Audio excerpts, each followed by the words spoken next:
Hi everybody, it's been a while, so I thought I'd do a quick video as I've just treated myself to a new slip-on exhaust, which is not on the bike yet. I was doing an oil change recently, and anyone who bothers to clean out the filter basket knows you've got to take the exhaust pipe off, and you quickly realise that the exhaust pipe with that huge baffle catalytic converter box underneath, it weighs an absolute ton. So I thought it might be a good idea to swap that out, and I have. So what I've decided to buy is a Scorpion titanium slip-on. I think this is the Serket taper, I think they call that.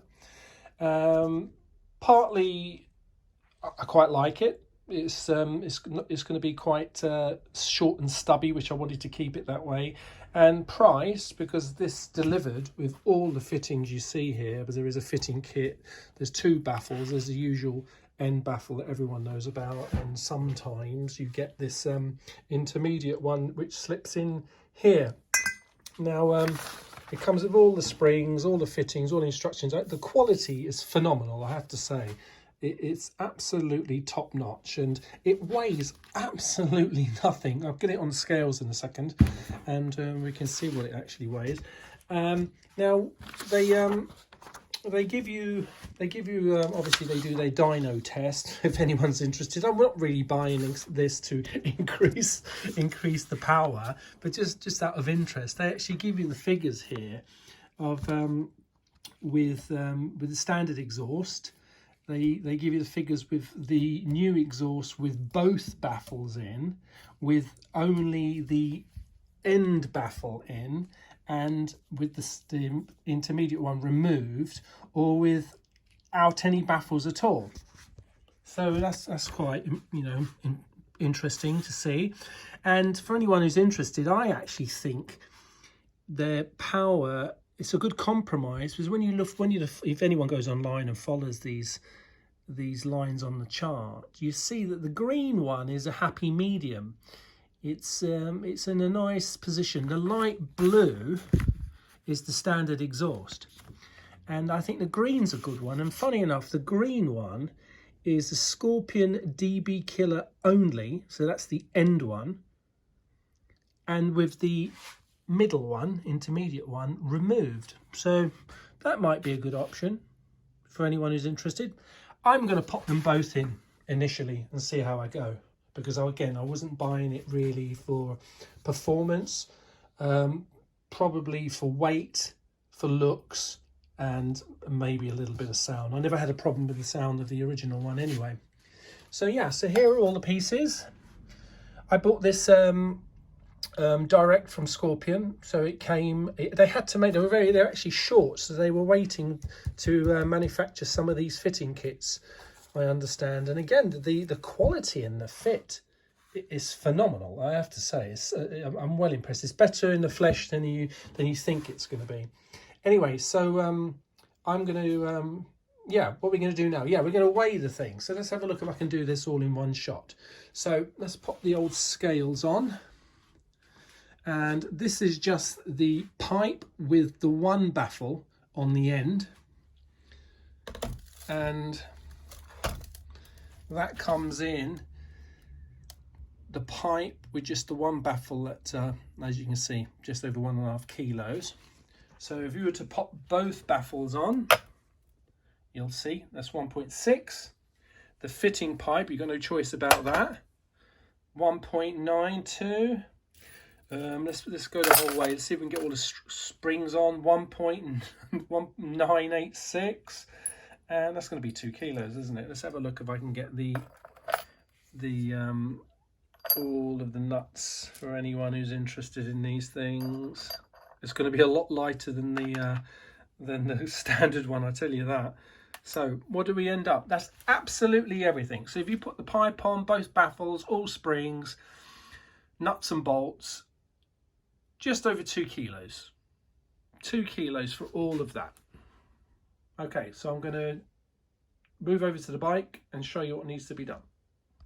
Okay, so over at the bike, it's not too difficult. It's going to be quite an easy job, but anyone who's serviced the bike knows it's it's quite straightforward. So let's have a look what you're going to need to do. So on this side, you're going to have to take off this nut and bolt here to drop the exhaust, and also on this side, if I can show you, you've got these springs here, and I use one of these exhaust pipe pullers to pull off that one.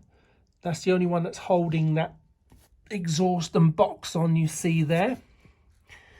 And then on the other side, let's move around. I'm not going to be able to show you me doing this because it's just no way I can hold the phone while doing that. And you can see here it's the same again.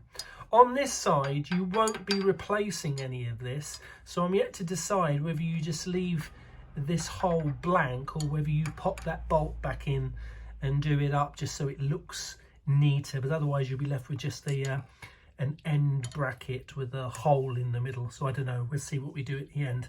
So it's literally just that bolt, the one on the other side, and the spring which you're going to pull off with one of these. You'll never do it by hand, you'll hurt yourself. So you can fashion one up, you can use a coat hanger, form a loop, hook it over the end and pull. Anyway, I'll get that done and we'll come back. Okay, so there it is off the bike. So again, you've got two fixing points. You've got this little hanger here.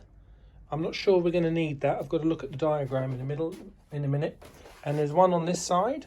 They're basically rubber mounted little holders, so it can vibrate away and you can get a firm fixing through them. You see them everywhere.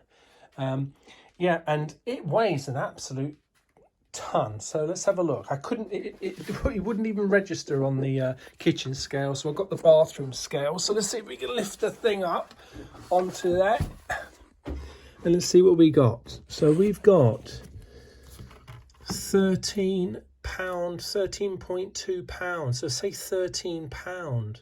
So 13 pounds. So goodness me.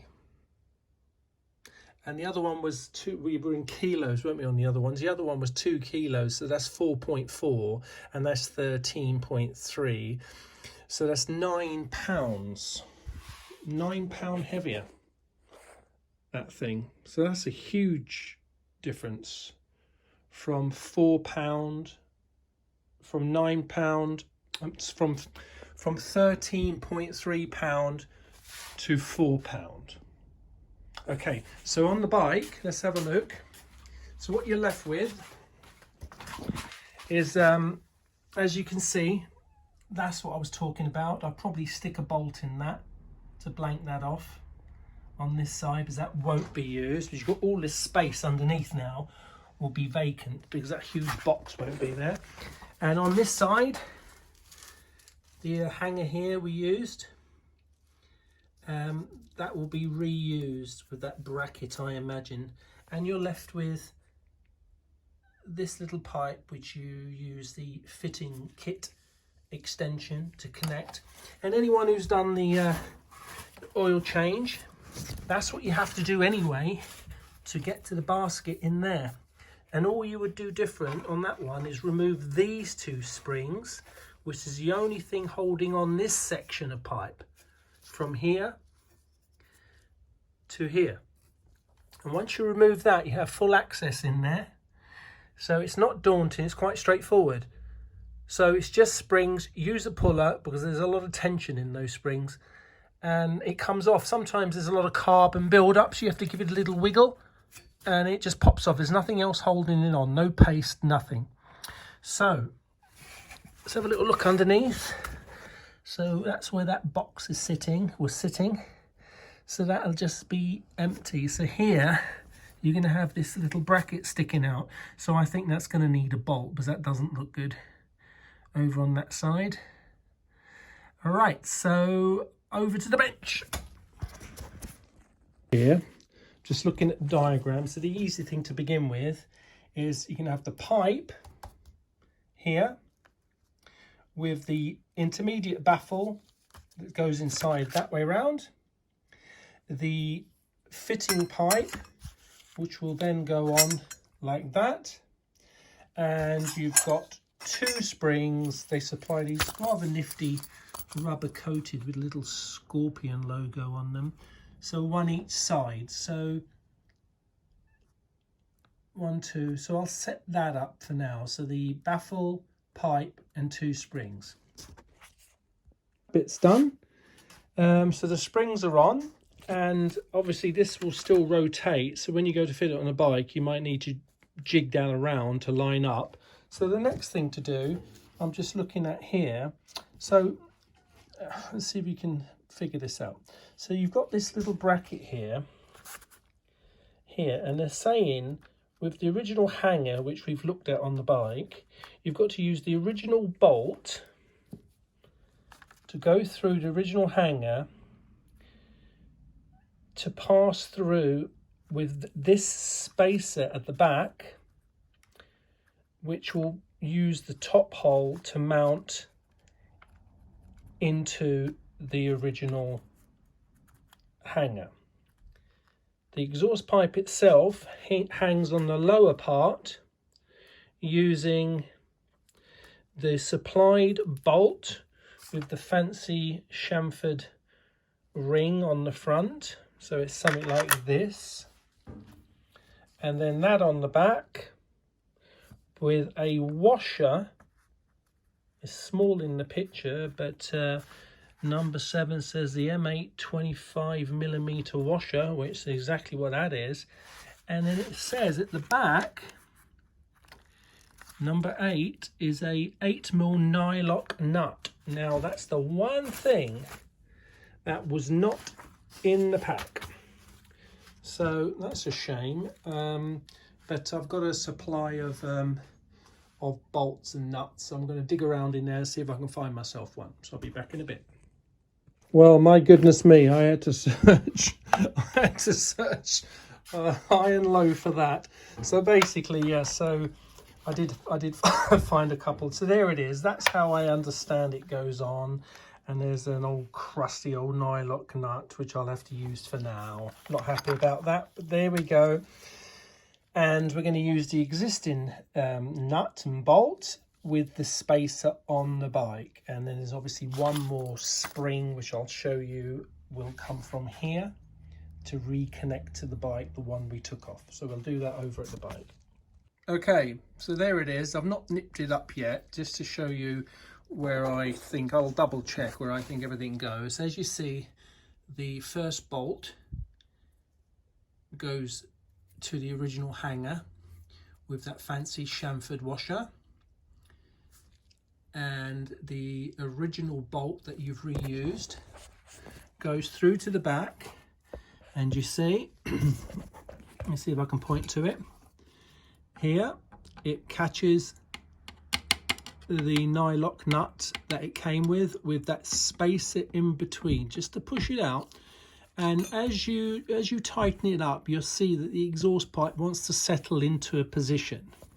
So the M8 nylock nut, that crusty old one I'm using, goes on there with the 25mm washer supplied here, flush with the bracket. Make sure as you tighten it up, you'll see if the angles are correct as those two come together. And as with all these bolts, nipped tight should be enough. And just to check for clearance, you'll see down there the exhaust pipe doesn't snag on anything. And there's the 2 springs. As I say, the pipe rotates around those 2, so as you go to fit it, it'll find its position. And the last spring to put in was the one we took off, which is from the original manifold up here to the new one here, and you can use their one. So you'll have the spare one you have that you took off originally, which I'll put that on now, and I'll show you. I'll put it on, I'll tighten it all up, and I'll show you it done. Well, there it is, all done, all tightened up, and I think that looks quite smart. I'll give it a little wipe down with some spirits. Springs all on, all the nuts are tight. It is correct. I've looked at the diagram again, I will change that 8mm crusty old bolt. I hate it. And as far as sound goes, I will let you hear it for what it's worth, and it never does it any justice using a mobile phone. All I can say is it's loud, and that's with both baffles in, and there's definitely an increase in volume if that's your thing. Raspier, sounds great. I like it because it doesn't. I'm not keen when the exhaust pipes protrude out past the swing arm. I like to keep them. For me, this could have been even stubbier, but that's just me. But there's lots of space, and I can't wait to ride it tomorrow to see if you notice any difference with the weight. Because years ago I changed some big old lead acid battery in a bike of mine, and I used a lithium ion battery, and my god, I could notice how quickly it changed direction. Maybe it's all in my mind, but I noticed it. Anyway, let's have a listen.